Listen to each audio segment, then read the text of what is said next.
रत्नागिरीत पावसाचा रौद्रावतार. Yellow alert दरम्यान मुसळधार सरींचा तडाखा. रत्नागिरी जिल्ह्यात आज सकाळपासून मुसळधार पावसाने जोरदार हजेरी लावली आहे. जनजीवनावर त्याचा परिणाम होताना दिसतो आहे. हवामान विभागाने जिल्ह्यासाठी येलो अलर्ट जारी केलेला असला तरी अनेक भागांमध्ये जोरदार पावसाच्या सरी कोसळत आहेत. काल दुपारनंतर काही काळ पावसाने विश्रांती घेतल्याचं चित्र होतं, मात्र आज पहाटेपासूनच पावसाने पुन्हा जोर धरलेला आहे आणि त्यामुळे जिल्ह्यातील विविध भागांमध्ये दमदार सरी बरसत आहेत. विशेषतः तळ कोकण पट्ट्यात पावसाचा प्रभाव अधिक जाणवतो आहे.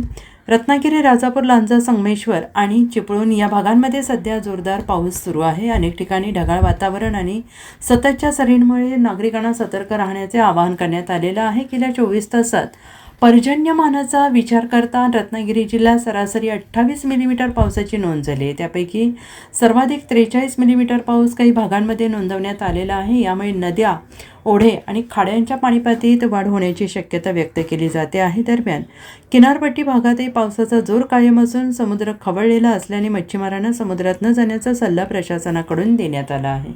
पुढील काही तास जिल्ह्यात पावसाचा जोर कायम राहण्याचा अंदाज हवामान विभागाने व्यक्त केला आहे. Bureau report, SBN Marathi, Ratnagiri.